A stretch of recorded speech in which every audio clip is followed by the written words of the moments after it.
열린교회 성도 여러분 안녕하세요. 1월 7일 매일 성경 묵상 함께 합니다. 오늘 나눌 말씀은 요한복음 2장 13절에서 25절의 말씀입니다. 함께 천천히 묵상하며 읽겠습니다. 유대인의 유월절이 가까운지라 예수께서 예루살렘으로 올라가셨더니 성전 안에서 소와 양과 비둘기 파는 사람들과 돈 바꾸는 사람들이 앉아있는 것을 보시고 노끈으로 채찍을 만드사 양이나 소를 다 성전에서 내쫓으시고 돈 바꾸는 사람들의 돈을 쏟으시며 상을 엎으시고 비둘기 파는 사람들에게 이르되 이것을 여기서 가져가라. 내 아버지의 집으로 장사하는 집을 만들지 말라 하시니 제자들이 성경 말씀에 주의 전을 사모하는 열심히 나를 삼키리라 한 것을 기억하더라. 이에 유대인들이 대답하여 예수께 말하기를 내가 이런 일을 행하니 무슨 표적을 우리에게 보이겠느냐. 예수께서 대답하여 이르시되 너희가 이 성전을 헐라 내가 사흘 동안에 일으키리라. 유대인들이 이르되 이 성전은 46년 동안 지었거늘 내가 3일 동안에 일으키겠느냐 하더라. 그러나 예수는 성전된 자기 육체를 가리켜 말씀하신 것이라. 죽은 자 가운데서 살아나신 후에야 제자들이 이 말씀하신 것을 기억하고 성경과 예수께서 하신 말씀을 믿었더라. 유월절에 예수께서 예루살렘에 계시니 많은 사람이 그의 행하시는 표적을 보고 그의 이름을 믿었으나 예수는 그의 몸을 그들에게 의탁하지 아니하셨으니 이는 친히 모든 사람을 하시며 또 사람에 대하여 누구의 증언도 받으실 필요가 없었으니 이는 그가 친히 사람의 속에 있는 것을 아셨음이니라. 아멘. 오늘 본문의 말씀은 예수님이 공생의 첫 번째 유월절을 맞이하여 예루살렘에 올라갔을 때 성전에서 있었던 성전 정화 사건을 말씀합니다. 본문의 성전 정화 사건이 언제 일어난 것인지에 대해서 논란이 있습니다. 어떤 학자는 요한복음은 어차피 시간 순서대로 기록된 복음서가 아니기 때문에 이 사건은 다른 공간 복음서에 나타난 것과 같이 예수님이 마지막으로 예루살렘에 올라가셨을 때 일어난 일이었다고 이제 주장을 합니다. 이 사건을 유대인들의 잘못된 신앙을 비판하시며 행위로는 구원받지 못함을 분명하게 하기 위하여 니고데모를 만나기 전 사건으로 이제 가져오셨다 이렇게 주장을 하는 것이죠.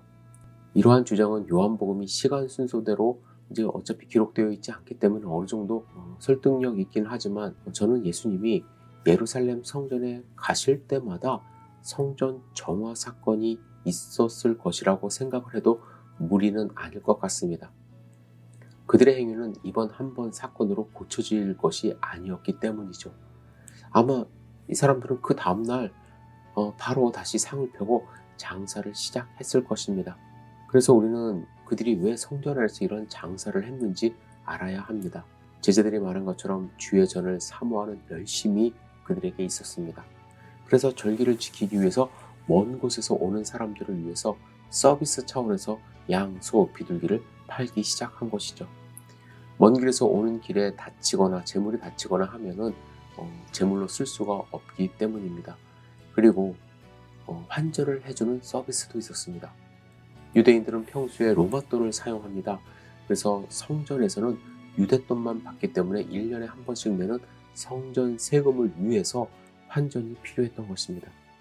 환전과 장사는 하나님께 예물 드리고 성전 세금을 내는 것을 도와주기 위하여 시작한 일일 것입니다. 그런데 돈에 눈이 멀게 된 것이죠.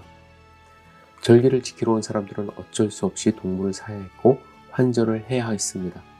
그들에게 약간의 이익만 취해도 엄청난 이문을 남기게 되는 것입니다. 그들 뒤에는 제사장들이 있었고 사두개파가 있었습니다. 그들은 성전에서 장사하는 것을 허락하고 자릿세를 받아 챙긴 것이죠. 다른 복음서는 그래서 이들을 향해서 강도의 소굴로 만들었다고 화를 내셨습니다. 물론 예루살렘 성전이 처음부터 그런 것은 아닙니다. 온전히 하나님을 섬기는 사람들이 모였고 하나님께 제사드리는 거룩한 장소였습니다. 그런데 돈이 그들을 지배하기 시작하면서부터 강도의 구려를 만든 것입니다. 여러분, 이런 일들은 현대 교회 안에서도 많이 일어납니다. 교회도 성도님들에게 서비스를 하기 위해서 카페도 만들고 서점도 만들고 은행 ATM기를 들여다 놓고 유치원, 학교도 설립합니다. 모든 것이 하나님을 위해서 하는 일이라고, 하나님을 따라가기 위해서 하는 일이라고 이제 말을 하면서 시작을 하죠. 물론 많은 교회들이요, 투명하고 건강하게 운영하는 것 너무나도 많습니다. 복지사역에 좋은 일에 하나님을 위해서 사용하는, 이문을 하나님을 위해서 사용하는 경우도 많습니다. 그곳에서 자원봉사하시는 분들도 많이 있죠. 하지만 이익이 많이 남기 시작하면요, 운영권에 대해서 서로 욕심을 냅니다. 그리고 그 뒤에 담임 목사님이나 장로님들의 입김이 작용하고요, 이권이 커지면 암투가 시작되고 결과적으로 교회는 타락하기 시작합니다. 솔직히 말씀드리면요, 목회를 하면서 저렇게 이권이 생길 정도로 사람들이 정말 막 몰려와서 카페도 이용하고 서점도 이용하고 교회가 그렇게 컸으면 좋겠다 라는 생각도 해봅니다. 하지만 여러분, 만약에 그 돈 때문에 교회가 정말로 예수님 보시기에 안 좋은 모습으로 발전을 한다면, 지금 저는 여러 교회들이 좋은 일을 하고 있지만 반면 또 여러 교회들이 하나님 보시기에 정직하지 않다고 생각을 하거든요. 그러면 예수님이 그 모습을 보시며 예수님의 몸된 교회에서 이러한 일들을 보실 때 어떤 마음이 드실까를 생각해 봅니다. 예수님의 이런 행동에 대해서 유대 사람들은 표적을 보이라고 하지 않았습니까? 그때 예수님은 성전을 헐라 내가 사흘 동안에 일으키리라. 예수님이 성전을 헐라는 것은 당신 스스로 십자가에 달려 죽으시는 것을 의미합니다. 모든 죄를 지고 십자가에 죽으시고 부활하는 것이 바로 표적이 될 것이라고 말씀하신 것입니다. 하지만 그들은 그 의미를 알지 못했습니다. 예수님이 타락한 구약의 모습을 다 허무시고 십자가에서 그 모든 죄를 지고 돌아가신 후에 새로운 모습으로 새 교회 시대를 시작하는 것, 그들은 믿지 않고 알지 못했습니다. 하지만 여러분, 우리는 알지 않습니까? 우리는 예수님이 십자가에 달려 죽으시고 다시 부활하셨음을 알지 않습니까?